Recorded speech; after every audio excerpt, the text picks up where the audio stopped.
Welcome to Focus Washington.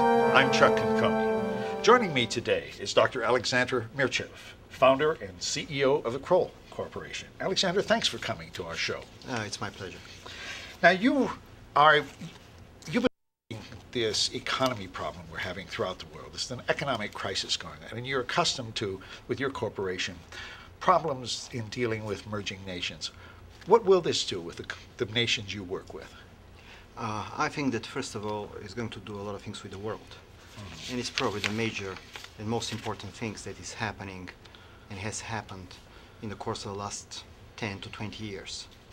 The most important thing, I believe, is that the financial system in the world has actually shifted and has went into a new paradigm, which is, even though a fact of life, is not highly recognized. That's why a lot of the measures that has been proposed, they make perfect sense. At the same time, they are not addressing the core issue that we have really a new stage of development, evolvement of the financial system. What do you see as the core issue? I believe that for now the core issue is not exactly and necessarily only the liquidity, even though it's a big issue and is going to affect a lot of people.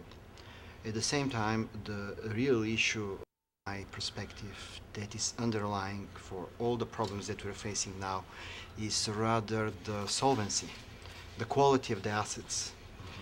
And that's why to address all this, we should have a reasonably different approach. But do you see any hope in the $700 billion bailout that Congress is discussing? None whatsoever. None whatsoever? It is going to be an important move, and it would give a certain level of confidence. It would calm the markets.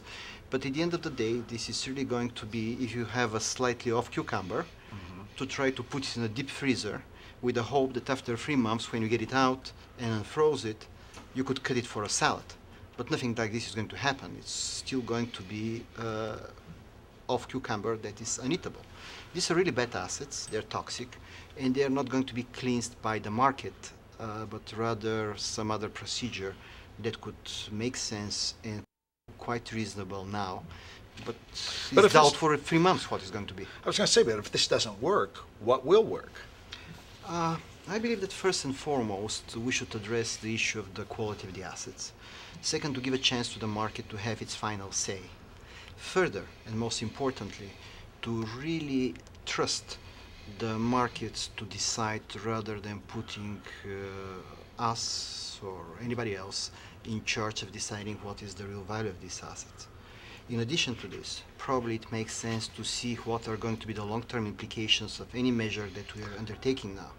We understand all that the political calendar is dictating certain measures, but at the end of the day, these measures would make sense of whether they are going to generate growth and whether they are going to slow the recession or even not allow it. What can we do? I mean, what can the government do? Because if there's no bailout, isn't there the possibility of a worldwide depression? I believe that it's quite a real possibility, but that's why my understanding is that we should start with the very idea that we have a new kind of a financial system that is quite interdependent, that the different segments are really in a strange way related, where we are still United States on the top, but in a totally new way. And here we could really see how all this is going to evolve in a specific measures targeting first and foremost the social fallouts of what is going on now and addressing these kind of issues rather than trying to resolve the issues of the bad management and banks and financial institutions that have done a lot of wrong things. Well, what will this crisis do, particularly in the emerging markets where you work so much? I believe that the impact initially is not going to be that critical. I would rather say that most of these emerging markets, each and every one of them is quite specific. It has its own problems, but has its own advantages. In that way, it is going to be one story in Bolivia, the other story in Kazakhstan, third story in some other Southeast Asian countries. And what is going to be common in this, that these are relatively small economies.